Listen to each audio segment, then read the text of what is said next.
It takes generations and lots of efforts to remove bigotry and hatred. The recent reporting about hundreds of graves of Indigenous First Nations children in Saskatchewan and British Columbia hit me in the gut. I'm still thinking about those unmarked burial plots of Native children taken from their families and subjected to abuse. Why was I so affected? First, even though I love history, I actually didn't know very much about the residential schools, being from America and not Canada. But apparently for over a decade, various organizations have been pressuring the Canadian government to take responsibility for what took place between the 1880s and officially 1996, though it started to decline in the 1970s.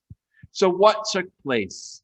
Essentially, to civilize the First Nations, the natives, they kidnapped children and did everything they could to erase their culture and their language, often called cultural genocide. Their goal was to civilize them because they were a savage people and unpolished. And unfortunately, in these residential schools were also poor conditions rife with physical, sexual, and psychological abuse and premature death. And the effect has lasted into generations. Because think about it. If you raise a population with inadequate education and social skills and even vocational skills, and don't even know how to live and be raised in a family, when they go to have a family of their own, they won't know what to do. When they need to have jobs and to take care of themselves, they won't know, and they won't have the support system or even the culture behind them to enrich their lives.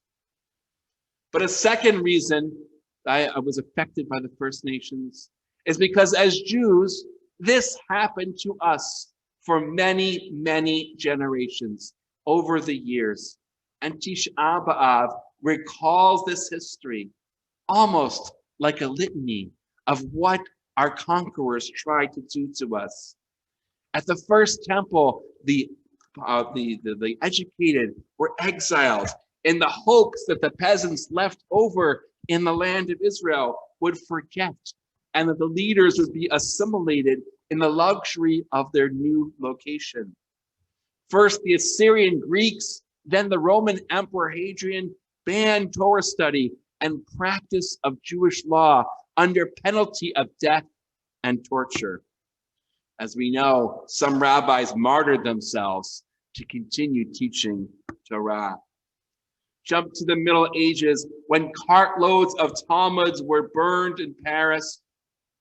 And then we have the Crusades, when mothers would literally kill their children before they were killed by the Crusaders.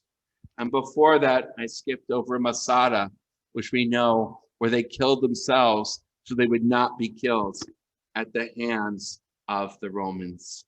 And so far and so forth until we get to the Shoah. With this inherited experience, I feel for the attempts to rid the world of the rich cultures of the First Nations. Despite our thinking, Western, mostly Christian culture isn't the pinnacle of human cultures. It is only one of many valuable cultures. What is completely miraculous, though, for us Jews, is that we have persevered and even thrived despite so many attempts to wipe us out. How did we do this? Well, when we got moved to Babylonia, those leaders, those educated leaders, wrote a book, the Torah, and said that God comes along with us on our journeys. When we were being tortured and told not to teach the Torah, the teachers continued to teach in caves and allowed their flesh to be combed. After they falsely converted or secretly converted to Christianity, Jews continued to light candles in closets passing on at least a little tidbits of their heritage to the next generation. We never stopped teaching and using Hebrew, uniting all Jews around the world as well as throughout history. And memorialize these martyrs with poems and with fast days so we can never forget our heritage. And really the heart of the matter is that we believe with all of our soul that we have an everlasting covenant with God. And this covenant is our source of hope that the world will get better. As Canada and the world recognize the atrocities of the residential schools, we ask the leaders of the First Nations who have been asked, what does justice look like? How should they respond? Their answer is that apologies are a good beginning, and the Canadian government has done that. But they say we need to do more. We need to support the rejuvenation of First Nations cultures. What is beautiful is just like Judaism, these children that were in residential schools, now mostly grandparents, didn't forget their language. It was hidden in the back of their minds. And they remember the songs their mothers sang as they were suckled as very young children. So there needs to be financial and active support to preserve and celebrate and rejuvenate the culture of the First Nations. And we need to help these families with healing. We need to teach them how to live again. And yes, we must teach this history. We need to know that colonialism caused deep wounds and scars. We need to celebrate diversity.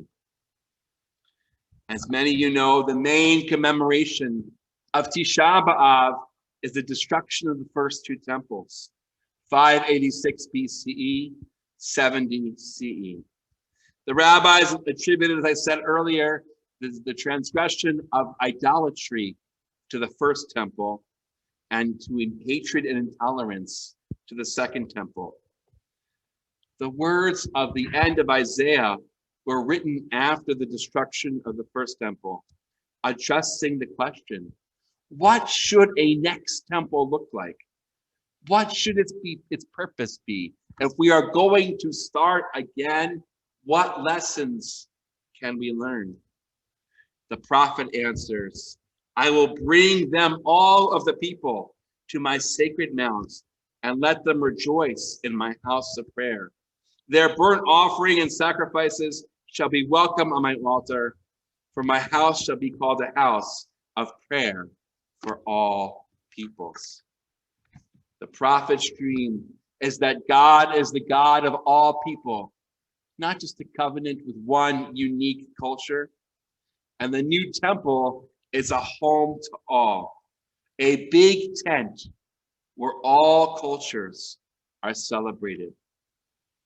Last night I mentioned, and earlier I mentioned, the idea of the prophets calling out to us, telling us that if we do not wake up, that bad things will happen.